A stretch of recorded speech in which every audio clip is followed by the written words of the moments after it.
Reading from Śrīmad Bhāgavatam, Canto 6,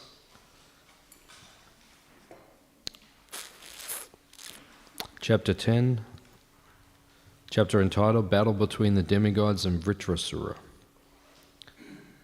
Text number 10. Aho dainyam aho kashtam Parakyai kshana bangurai Yannopa kuryad aswartayar Maja swagyati vigrahai Aho dainyam aho kashtam Parakyai shana bangurai Yano pakuriyad ashwartayar Maja swagyati vigrahai Aho dainyam aho kashtam Parakyai kshana bangurai Yano pakuryad ashwartayar Macha swagyati vigrahai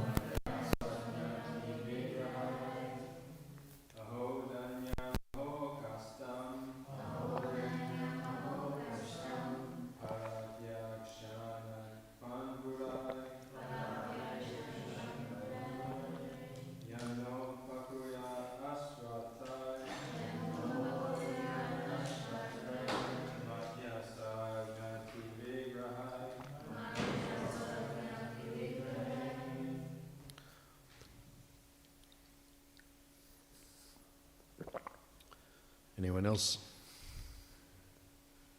Someone?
Aho, alas, dainyam, a miserable condition. Aho, alas, kashtam, simply tribulation. Parakyai, which after death are eatable by dogs and jackals. Shana bangurai, perishable at any moment. Yat, because. Na, not. Upakuriyat, would help. Aswa aratai, not meant for self-interest. Marchaha, a living entity destined to die. Swa, with his wealth. Gyati, relatives and friends. Vigrahai, and his body. Translation and purport by His Divine Grace A.C. Bhaktivedanta Swami, Śrīmad Bhāgavatam. This body, which is eatable by jackals and dogs after death, does not actually do any good for me, the spirit soul. It is usable only for a short time and may perish at any moment. The body and its possessions, its riches and relatives, must all be engaged for the benefit of others, or else they will be sources of tribulation and misery. Translation responsively. This body, which is eatable by jackals and dogs after death, does not actually do any good for me, the spirit soul. It is usable only for a short time and may perish at any moment. The body and its possessions, its riches and relatives, must all be engaged for the benefit of others, or else they will be sources of tribulation and misery. Purport. Similar advice is also given in Śrīmad Bhāgavatam 10:22-35. Ita vaj janma safalyam dehinam iha dehishu pranayar artayar diya vacha shreya acharanam sada. It is the duty of every living being to perform welfare activities for the benefit of others with his life, wealth, intelligence, and words. This is the mission of life. One's own body and the bodies of his friends and relatives, as well as his own riches and everything else one has, should be engaged for the benefit of others. This is the mission of Sri Chaitanya Mahaprabhu, as stated in Sri Chaitanya Charitamrita Adi 9:41. Bharata bhumite haila manushya jamayara. Jamma sartakakari kara para upakara. One who has taken birth as a human being in the land of India, Bharatvarsha, should make his life successful and work for the benefit of all other people. The word upakuriyat means para upakara, helping others. Of course, in human society, there are many institutions to help others, but because philanthropists do not know how to help others, their propensity for philanthropy is ineffectual. They do not know the ultimate goal of life, Shreya Acharanam, which is to please the Supreme Lord. If all philanthropic and humanitarian activities were directed toward achieving the ultimate goal of life, to please the Supreme Personality of Godhead, they would all be perfect. Humanitarian work without Krishna is nothing. Krishna must be brought to the center of all our activities. Otherwise, no activity will have value. Omagyan tivanandasya gananjana shalakaya chakshurin militam jena tasmai Shri Gurave namaha. Shri Chaitanya manobishtam stapitam yena bhutale swayam rupa kadamayam dadati swapadantikam. Vancha kalpa turubhyascha kripa sindubhi evacha patitanam pavanebhyo vaishnavebhyo namo namaha. Jaya Shri Krishna Chaitanya Prabhu Nityananda Shri Advaita Gadadha Srivasadi Gaura Bhaktivinoda. Hare Krishna Krishna Krishna Hare Hare Hare Rama Rama Rama Hare Hare.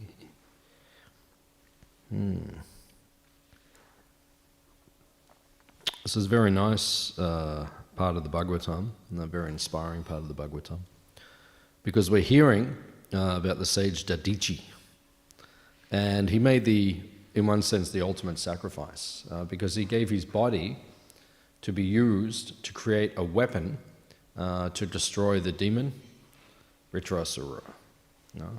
So they knew that if they used his bones to make a thunderbolt, that could kill the demon, otherwise not possible. So imagine if someone came to you and they said, I need your body, your bones, to make this thunderbolt so that we can destroy some demoniac personality. What would you do? Would you be willing to do it? If it's for Krishna, yeah, I think many of us would do it. But it's a great sacrifice. The great sage, Dadichi, he was willing to do this. So this is the spirit of Krishna consciousness. It's actually integral to Krishna consciousness. If you want to advance in Krishna consciousness, you have to understand this spirit, right? Particularly in ISKCON. There's a reason why in the Gaudiya tradition, in our tradition, the Gaudiya Vaishnava tradition, there are different lineages, there are different parts of the tradition. But the International Society for Krishna Consciousness, the ISKCON movement, is by far the most powerful and successful, right? Now, why is that? Right? The reason is because Srila Prabhupada, he understood more than any of his godbrothers and godsisters, right, the mood of the parampara of Sri Chaitanya Mahaprabhu and of Bhaktisiddhanta Saraswati Thakur and Bhaktivedanta Thakur, right? All the previous acharyas. He understood the mood more than anyone else. How many disciples did Bhaktisiddhanta Saraswati Thakur have? 60,000. Right? 60,000 disciples. Right? Now, Srila Prabhupada, out of all of those disciples, right, he was the one who understood the instruction, because Bhaktisiddhanta Saraswati Thakur would often say, right, go to the Western world and spread the teachings of Sri Chaitanya Dev. The first time he met his guru, right, 1922 in Calcutta, right, Prabhupada goes up onto the roof where Bhaktisiddhanta Saraswati Thakur was, and then he comes towards his guru, he offers obeisances, and his spiritual master looks at him, and he's just coming up, he's just offered obeisance, they've never met before. He says, you are an intelligent young man. You know the English language. Preach the message of Sri Chaitanya Dev in the Western countries. Prabhupada hadn't even sat down yet. Right? And then Prabhupada was very intelligent, and at the time Prabhupada was a follower of Gandhi. Right? Prabhupada actually liked Gandhi very much. Right? He actually wrote a letter to Gandhi not long before he was assassinated. And if you listen to Prabhupada's lectures, sometimes he criticizes Gandhi. But he actually liked what Gandhi was trying to do, his movement. He was trying to make simple living, higher thinking, prevalent back again in India. And he was trying to peacefully fight against the British Raj. So Prabhupada very much liked him. But there were some defects. So in his lectures, quite often Prabhupada speaks about the defects. But he actually appreciated Gandhi's mood in many ways. So Prabhupada argued with his guru. He said to Bhaktisiddhanta Saraswati, he said, how can we talk about spreading spiritual knowledge when India is not even free? And Bhaktisiddhanta Saraswati Thakur said, we cannot wait for these material changes or concerns. We can't wait for freedom or to be when we're dominated by another country. He said, Krishna consciousness is so important, we have to spread it immediately. No, we cannot wait. And he defeated Prabhupada, and Prabhupada said he liked it. And he said he accepted at that moment his guru in his heart as his spiritual master. And then they met about another 6 times or so over the next years. And Prabhupada got initiated 11 years later. And Bhaktisiddhanta Saraswati Thakur gave that instruction to Prabhupada. And it entered Prabhupada's heart so deeply, he said, go to the Western world, preach in the English language. Right? And then Prabhupada, he took on that mission. And that is the mission we have to understand. Prabhupada's mood and mission, right? We have to understand that in ISKCON. Right? Prabhupada said preaching is the family business. Yeah? What is your business? Well, it's preaching. If you're in ISKCON, it's preaching. Right? Now, there's 2 ways to preach. You either do the direct preaching, just like what I'm doing now. I'm sitting here and I'm preaching. Or not all devotees feel comfortable doing that, because everyone's different. Everyone has different natures. So if you can't do the direct preaching, then you support the preachers. You facilitate them. You finance them. Right? Everything costs money these days. Right? We're sitting here now. How much money does it cost to sit here? Right? Thousands of dollars every week. You know, we spend on this temple tens of thousands of dollars every week just to keep it open. You know, how much electricity we're using right now? Right? We have to pay rates. Gas is coming in. Water is being used. Right? The garbage has to be collected. Everyone wants something to eat, right? That's why you all come here. Right? Everyone wants something to eat. You know, a lot of money. Right? All the flowers. We spend thousands of dollars on flowers every week. Right? All the plates and cups and spoons we need to feed all the people. And the list goes on and on. Maintaining the vehicles. Right? On and on and on. Right? Tens of thousands of dollars a week just to keep this temple open. Right? So, the mood of this temple is that it is all dedicated to preaching. Right? Srila Prabhupada actually said, if you just worship the deity and there's no preaching in the temple, he said you will end up all smoking ganja. Prabhupada actually said that. Right? He said if you just do deity worship, but there's no preaching in the temple, you'll just all smoke ganja. You'll get lazy. Because the whole purpose of the deity, why do we make the deity so beautiful? Why do we put so much effort? The devotees get up early every morning and dress them and serve them. That is preaching. So when people come, they think, oh, they're so beautiful. They're captivated. They're attracted to Krishna.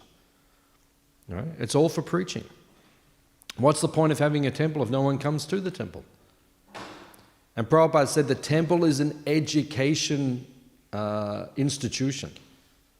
Right? It's a place where you get educated about Krishna. Right? When you come here, you're meant to learn it. That's why we run all these courses. Melbourne Temple is one of the top educational institutions on the planet. Right? There's over 600 temples in ISKCON. Right? We're in the top 1%. Right? Out of the 600, right? Who teach as many courses as we teach.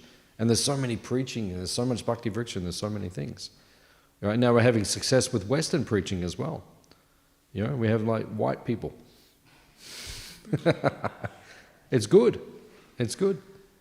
You know, the balance is there. When I joined, it was mostly white people. Right? Now it's become mostly the people from Bharatvash. Right? And now we have to go out and get the people from the Western countries as well.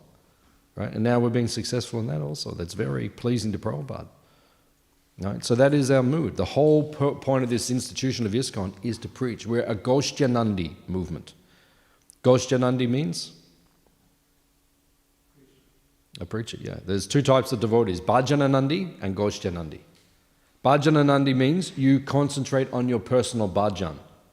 You chant every day, 64 rounds or 128 rounds or 192 rounds, like, you know. That's okay, you can do that, but you have to do it. I can't do it. Right? 32 rounds a day, 64 rounds a day, not easy. You know, when Prabhupada started the movement, he said to Mukunda Maharaj, who lives up at Mumbai, he said, Maharaj, he said, chant 64 rounds a day. Right? Maharaj just looked at Prabhupada. Imagine if we had to, all of us had to chant 64 rounds a day. I couldn't do it. That's not easy. Right? 64 rounds a day, that's all of you. Right? Prabhupada said, okay, 32. He's just looking at him. Now, I would find that difficult. 32 rounds every day, that would be difficult. With all the service we have to do and everything. Prabhupada said, okay, 16. But no less.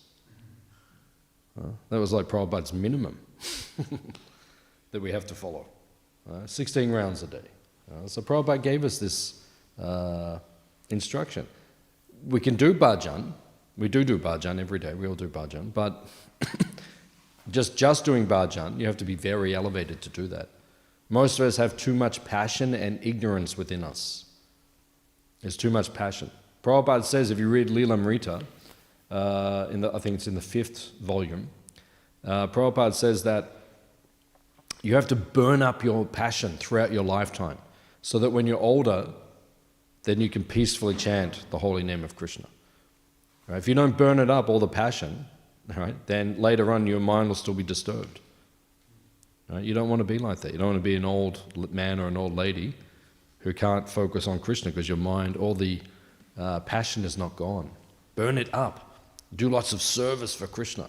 Prabhupada said, I am creating all of these big projects just to keep you busy. That's what he does. Melbourne Temple's an intense temple. We were speaking the other day about a couple with some devotees. If you go around to the other temples, right, they're not as intense as Melbourne. If you're a Melbourne Temple devotee, it's intense. I've been serving in this temple for, a number of years. It's more intense than other temples. But I like it. I like the intense flavor. Otherwise I get bored. Someone says, do this, just do the service whenever you can do it. I don't like that. I like it, do the service, do it now, do it well, and do it quickly, because now we'll give you more service. That's Melbourne Temple. The ecstasy is so thick, we have to manage it. That's a line from ISKCON in the 80s.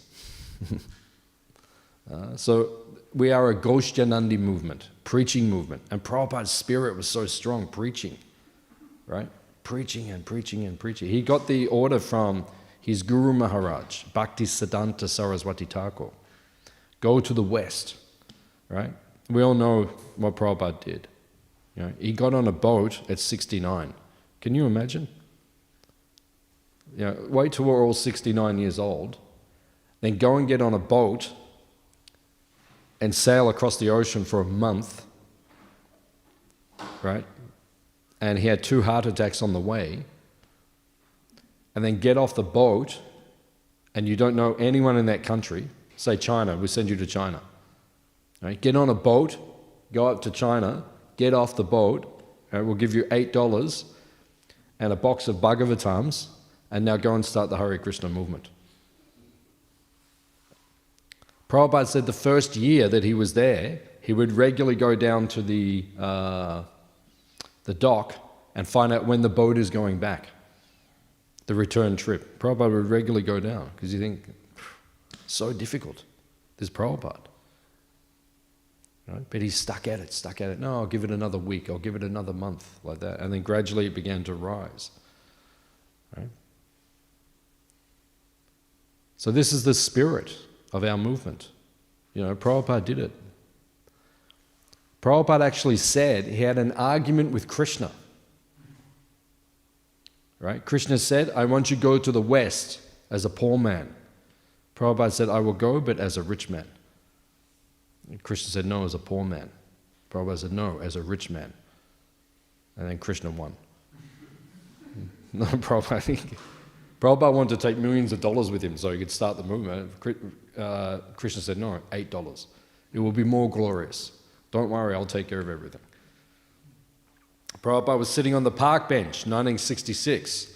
One man used to sit next to him, right? And Prabhupada would say to the man, there are temples all over the world. There are followers all over the world. There are millions of books being distributed. And then the old man would just say, oh, he's very nice. I can't believe anything he is saying, but he's very nice. And many years later, he met the devotee. He said, "Your guru told me all these things."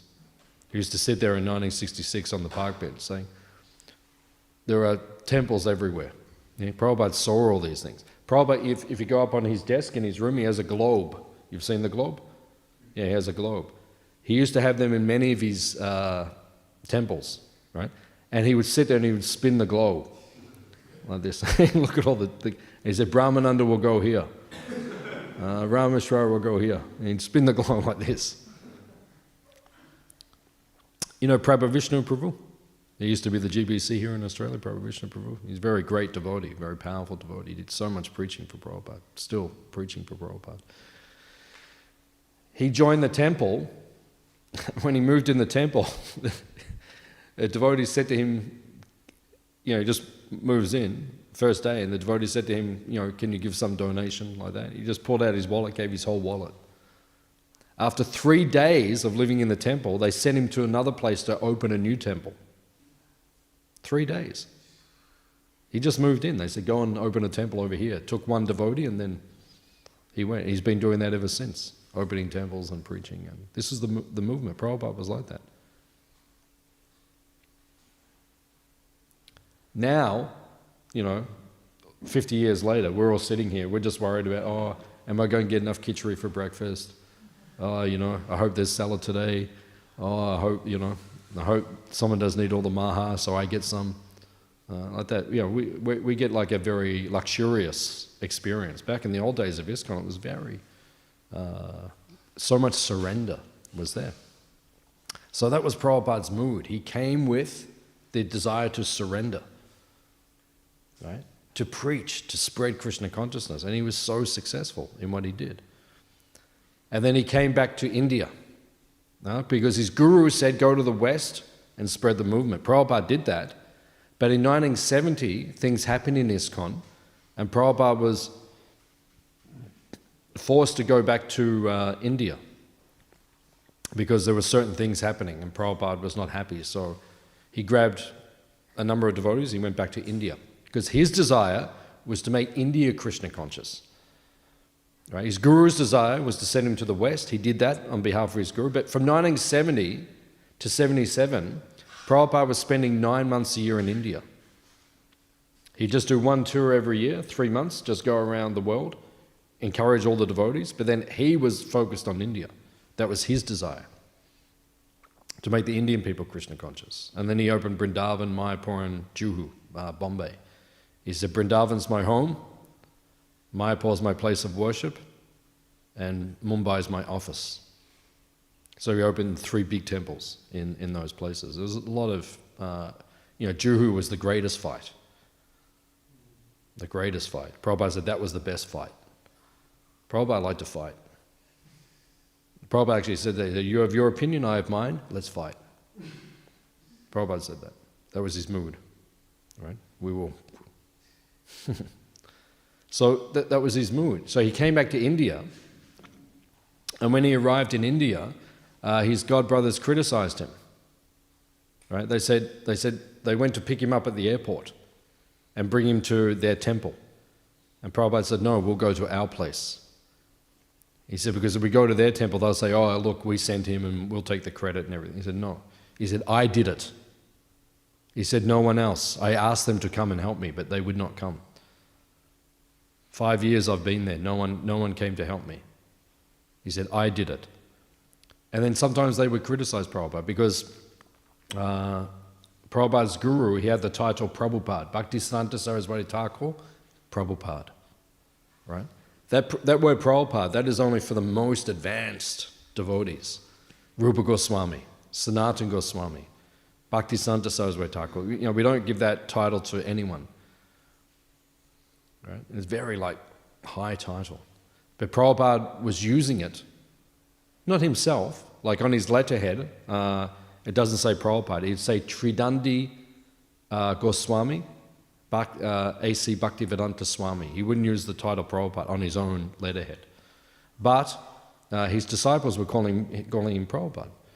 Right? So he was accepting. Everyone's calling him Srila Prabhupada. So his godbrothers criticized him. Why you're using this name of our guru, Prabhupada? Why are you using it? Right? So he was driving up to Mayapur, and his disciples were saying, Prabhupada, they're criticizing you. Why are you using Prabhupada? Why are you using it? And he said, how many temples have they opened? How many disciples have they made? And how many books have they distributed? Right? And we'll see who is the real follower of Bhaktisiddhanta Saraswati Thakur. Srila Prabhupada ki Jai. That was Prabhupada's mood. He was powerful. Prabhupada wanted to work with all of his god brothers, but they wanted to do their own thing. They were not cooperating. So Prabhupada said, okay, you do your thing, but don't criticize me for what I have done. Because he was preaching. So this is the mood. The mood is you have to be willing to give your bones. Are you willing to give, hands up, are you willing to give your bones for Krishna? For Krishna's service. Hands up. Madhajis are not.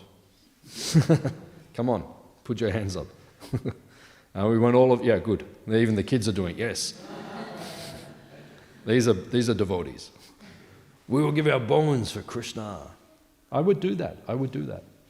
You know, if someone came to me, very advanced devotee came and said, Prabhu, we need your bones.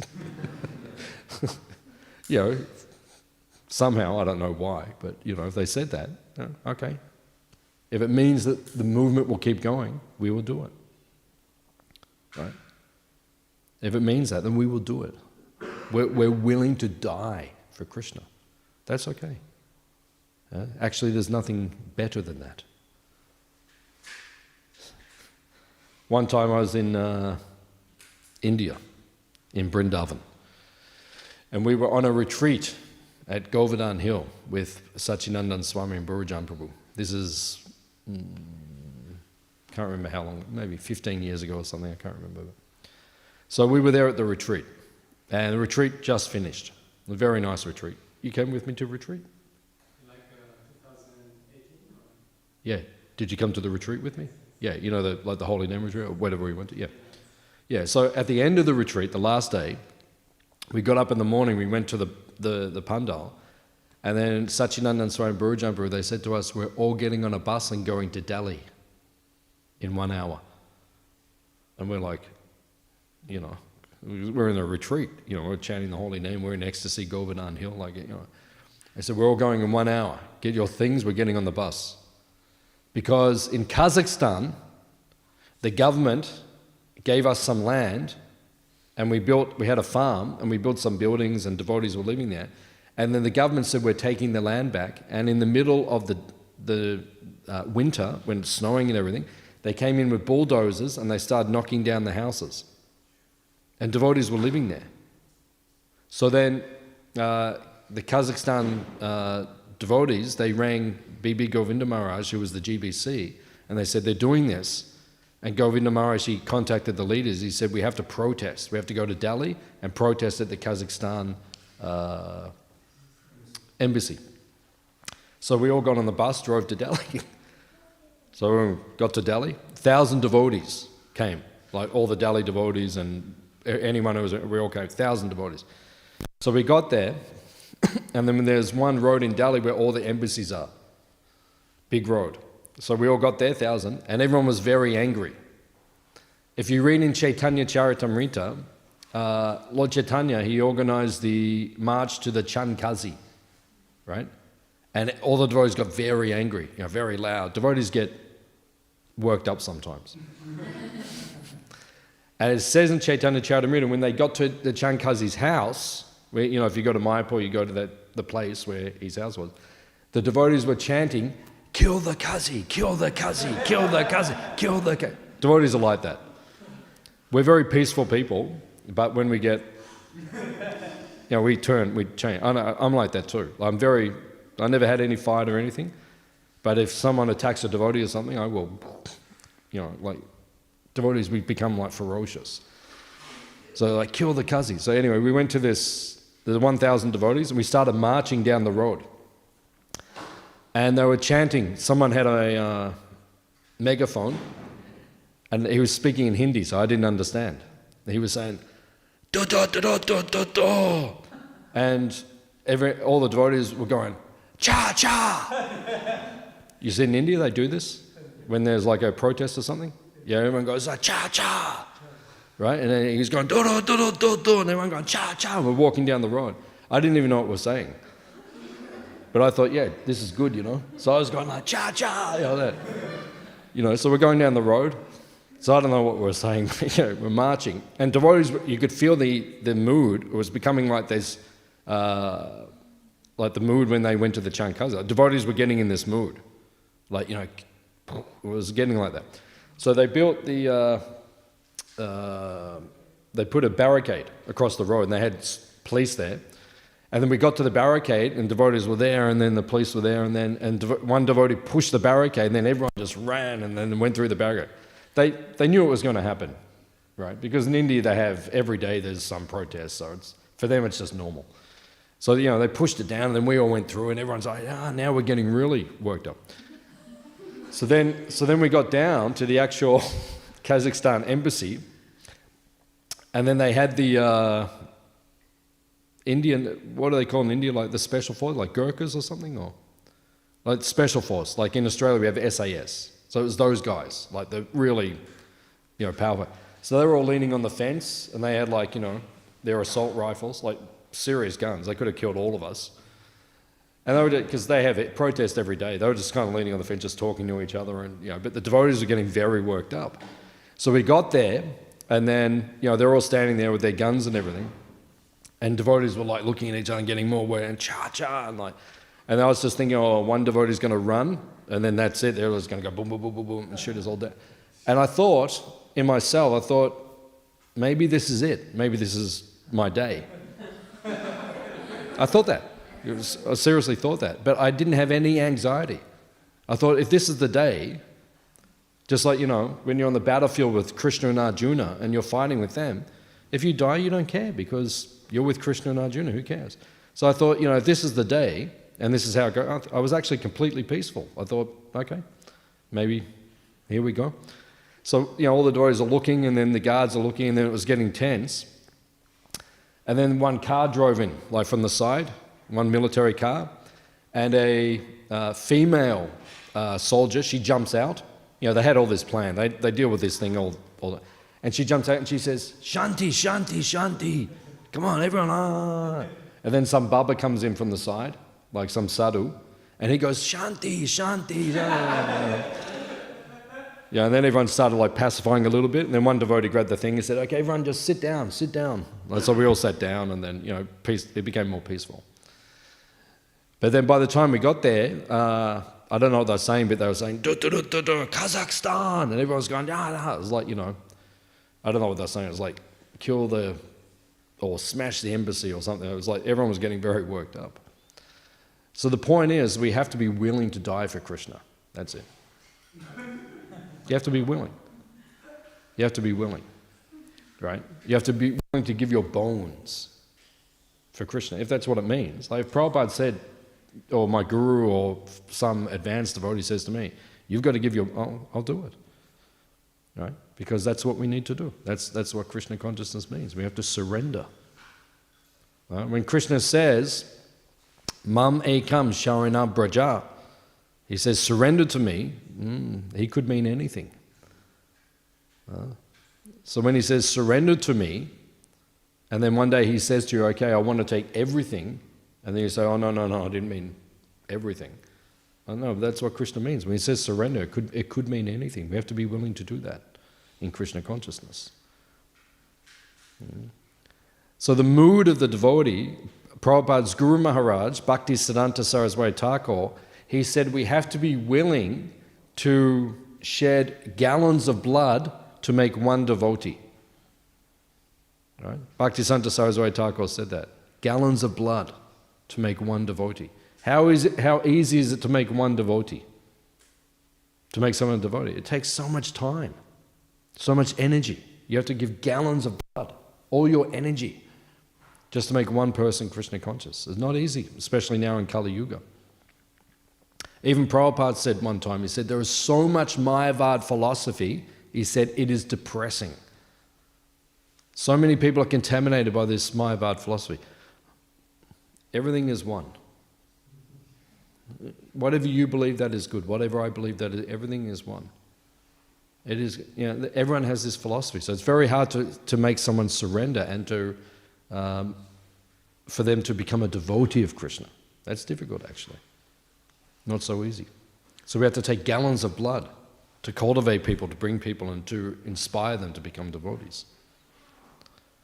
So Dadichi, this is what the Bhagavatam is about. Dadichi was willing. Okay, take my bones, make the thunderbolt, kill Vitrasura, and then Indra and the demigods can be peaceful again. We have to be willing to do that. Para upakara. It says here in Prabhupada, it says in the purport that Bharat Bhumite, anyone who is born in India, hands up if you were born in India. Okay, so all of you who are born in India or have the Indian body, it is your responsibility to make everyone else Krishna conscious. So you can do all the seva and we will cook for you.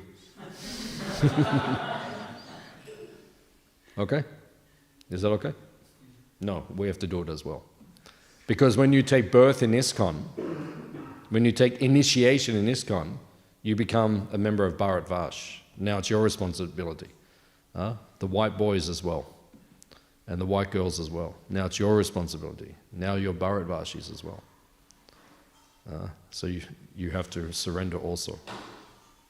Can't just leave it up for the Indian devotees. Okay? Any questions or comments? Anything? Yeah. I'm wondering how you stay focused in our spiritual life, not get sidetracked with other things that are coming in. What's the question? How can we stay focused? How can you stay focused? Focused in our spiritual life. How can you stay focused in your spiritual life? Move into the Brahmacharya ashram.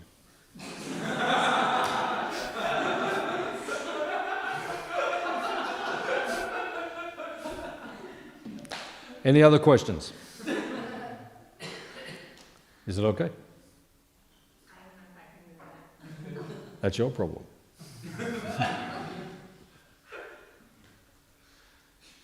That's your problem. You're saying you don't want to be distracted, then move into the Brahmacharya ashram, then you're not distracted. You've got nothing else to do but serve Krishna. I lived in the Brahmacharya ashram for 8 years. Nothing else to do but to serve Krishna. Right? No distractions. But then, after 8 years, I got married. Right? I became a grihasta. Right? But still, from those 8 years of training that I received, right, where there was no distraction, I brought that into my grihasta life, and then I try as hard as I can, although in grihasta life it's more difficult because there's so many material responsibilities, your family and your children and all these things. But still I try to make Krishna the focus, the center. Don't be distracted. Even in grihasta life it's possible. There's many grihastas in our community who are very surrendered to Krishna. They don't become overly... you have to do something because grihasta life means there's material responsibility. But we don't become overly distracted by all the material things. We stay focused on Krishna's service. So you have to learn to do it.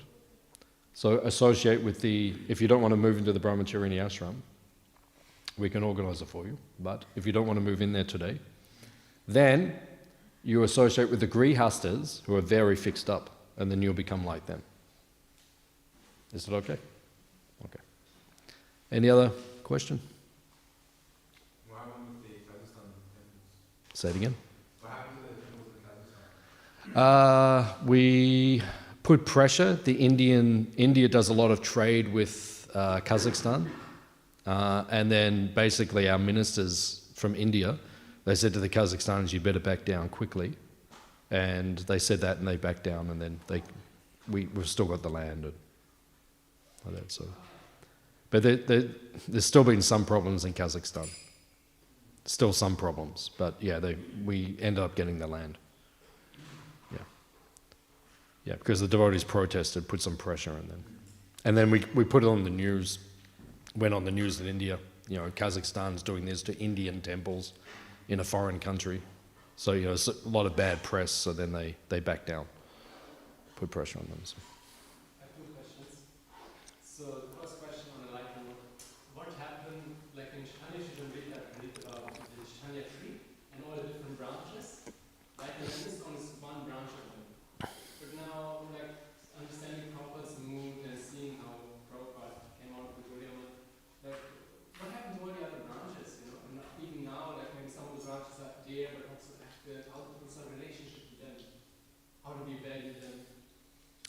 Like the Gaudiya Math? Or? The Gaudiya Math inclusive, but also for the other branches. Are all the branches Gaudiya Math? At this point in time, I suppose so. The Chaitanya tradition, the Gaudiya tradition, it would mainly be coming in that way. Yeah, there may be some devotees from... Because the Gaudiya Math I always think of like, some are always connected to Śrīmad Bhāgavatam and stuff like that, or maybe they would be... Yeah, well, since Lord Chaitanya's time, yeah, there are other Gaudiyas. Yeah, there are other Gaudiyas. There are other there.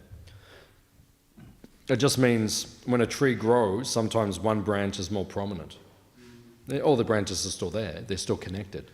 But then one branch becomes more prominent. So that's ISKCON. ISKCON's the prominent branch. Prabhupada said, don't leave ISKCON. Prabhupada said that. He said that. He said, don't leave ISKCON. Because sometimes we think, I can get more or I can get extra things outside of ISKCON, but it's actually not true. You can get everything you need in ISKCON. Everything is there. Everything is there. Just give one life to ISKCON. Prabhupada said, don't leave ISKCON. Is it okay? One question on that. When we say, yeah, you can get everything in ISKCON, but for example, when Prabhupada wanted those Balaram Mridangas, then he sent one devotee to India to learn from the Mridanga makers how to make the Mridangas. Like how they make clay Mridangas, and then this devotee, after learning how to make clay Mridangas, he designed this item. So in one sense, he didn't leave ISKCON, but he learned from outside. Yeah, but that's not leaving ISKCON. That's just learning from outside, that's all. But because they said that you can find everything in ISKCON.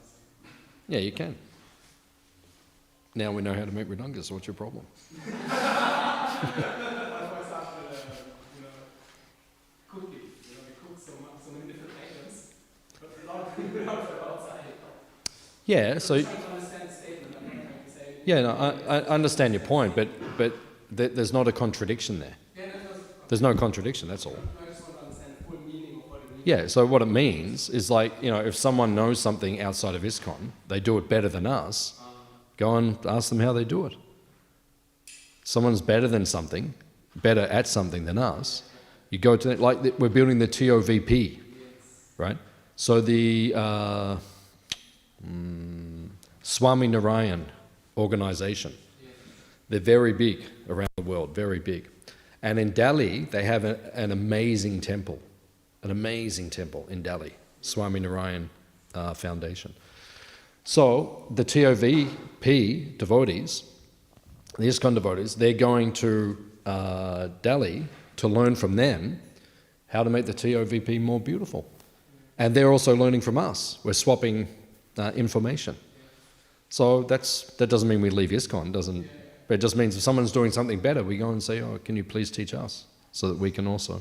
Maybe would that mean that when we make the statement that there is everything within ISKCON, maybe it more refers to the Siddhanta, like to our spiritual conclusions, and we don't take the conclusions from others, but other things we do take actually. Yeah, utility is the principle. Prabhupada said, utility is the principle, so go and utilize. That's not un-Krishna conscious. Because ultimately everyone's a devotee of Krishna, ultimately. But everyone forgot it. So if someone, maybe at the moment they can't remember they're a devotee, but you go to them and you learn from them, then that's all. Are you okay with that? Yeah. So you mentioned that we should be ready to die for Krishna. Yeah. So sometimes I think there's this conflict, especially within, like I was thinking about it when Bridge and Prabhu was here, and the whole emphasis was on preaching Krishna consciousness and spreading the movement. But then sometimes also we hear that Prabhupada would say that now there's 100 people in this country, so now we just train and make them strong. I think there was this notion also sometimes that the fear was there within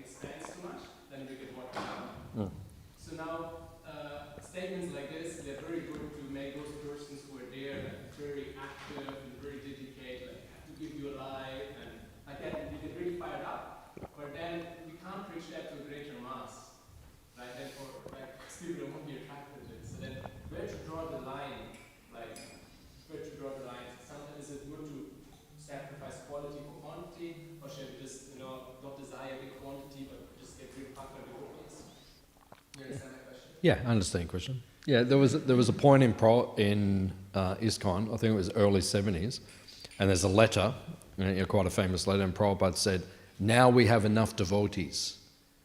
He said, now you have to thicken the milk. It means train the devotees that we have, right? So we do both. We train the devotees nicely. Like one devotee, he put the garland on before, but then when he offered obeisances, his feet were pointing to Prabhupada. I said, Prabhu, side on, right? You never offer obeisances with your feet towards the deities or Prabhupada. So that's training, right? So we train everyone, but simultaneously then we also make more devotees. So you can do both. We don't have to do just one, we can do both. It's like juggling. You have to learn to, one ball, now 2 balls, now 3 balls. Then, I've seen people 5, 7, 9, I don't know what the record is, but, that's in ISKCON. Like, look at Prabhupada. How many balls were going? Like if you go into his samadhi in Mayapur, and you look up and there's the, what do they call it? The pictures, the tiled... mosaics. Yeah, the mosaics. Have you seen it? Anyone seen him in Mayapur, the dome inside Prabhupada's? Yeah. There's 2 million tiles there. 2 million tiles in that mosaic. So if you look around, Prabhupada, farming communities, books, temples, gurukuls, TOVP. This is Prabhupada. There's so many balls, he was juggling all the time. Do this, do that, He was just spinning the globe all the time. This is Prabhupada. There's a very nice book by Shyama Prabhu. Was it Chasing the Rhinos or something? Yeah. You see Prabhupada, he would sit down at the end of the day, sit on his bed, just before he'd take rest. Right? And Shyama's like, what's next, Prabhupada? What's the next adventure? And Prabhupada, tomorrow we will do this. Go there and we will conquer. He was just always thinking next. What's the next thing? What's the next thing? So thicken the devotees and then spread more Krishna consciousness. You can do both. It's okay? Yeah, it's good. Any other question?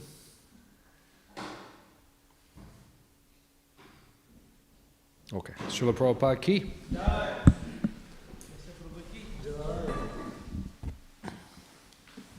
Gauranga.